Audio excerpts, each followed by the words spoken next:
আলহামদুলিল্লাহ। সামান্য একটু কথা বলবার চাচ্ছি।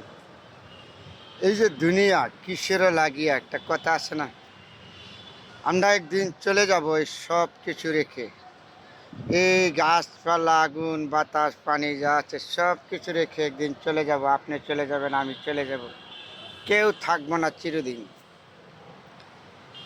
এই যে দুনিয়ার জমিনে আমরা হাঁটতেছি, চলতেছি, কোন সময় আমরা চলে যাব কেউ জানে নাই, কখনো কেউ জানা নাই। তারপরে যে সময়টা আমাদের অপচার আমরা করেছি, মূল্যবান সময়টা, সেই সময়টা আর কখনো ফিরে পাবো না। একটা কথা আছে না, যে সময়টা চলে যায় সেই সময়টা আর কখনো ফিরে পাওয়া যায় না। আপনি পাবেন না, আমিও পাবো না। তাহলে সময় থাকতে যদি আমরা ভাবতাম, চিন্তা করতাম, অনেক কিছু আমাদের জন্য সুন্দর হইতো, আমাদের ভবিষ্যৎ সুন্দর হইতো, জীবন সুন্দর হইতো, চলাফেরা সুন্দর হইতো। কিন্তু আমরা এগুলি করতে যাই না, কেন যা জানি না। সময় থাকতে আমরা বুঝতে পারি নাই, না বোঝার কারণে আমাদের দুঃখ দুর্দশা সবসময় বেশি লেগে থাকে। এগুলির থেকে যতক্ষণ আমরা না বেরোতে পারবো ততক্ষণ আমাদের ভাগ্যে সুখ শান্তি আসবে না। একটা সুন্দর জিনিস সবাই বুঝে, কোনটা ভালো কোনটা খারাপ সবাই বুঝে।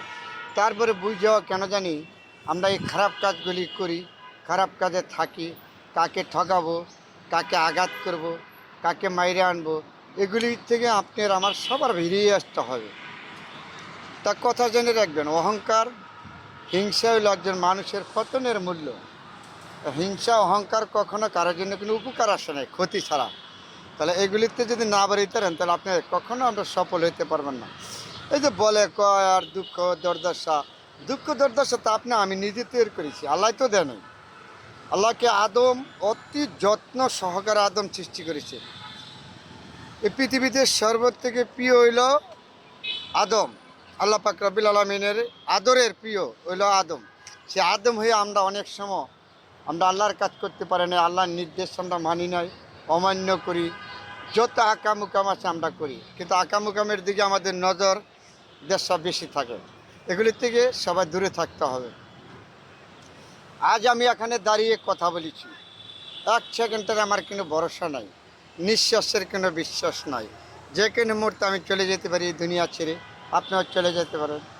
আসেন না, আমরা মানুষকে ঠকানিতে দূরে থাকি, মানুষকে আঘাত দেওয়াতে দূরে থাকি। কিন্তু দূরে থাকা আপনার জন্য ভালো। জেনে রাখবেন, একজন মানুষকে আমি লাঠি দিয়ে আঘাত করছেন, একজন মানুষকে আমি লাঠি দিয়ে আঘাত করেছেন, এই লাঠির আঘাত আপনার ওষুধ খেলে, ব্যথার ওষুধ খেলে ভালো হয়ে যাবে। কিন্তু মুখে যখন আঘাত দিবেন, এই আঘাত কিন্তু মানুষের মনে যে লেগে যায়, তখন কিন্তু সহজে ভালো হয় না। জেনে রাখবেন, এগুলি আপনার আমার ভালো মন্দ জানার দরকার। না জানার কারণে আমাদের দুঃখ দুর্দশা সবসময় লেগে থাকে। তারপরে অনেকগুলি কথা বলেছি, কারো কাছে ভালো লাগবে খারাপ লাগবে এটাই নিয়ে সময়। সবাই আমাকে ক্ষমা দৃষ্টিতে দেখবেন। সবার জন্য দোয়া এবং শুভকামনা রইল। আলহামদুলিল্লাহ।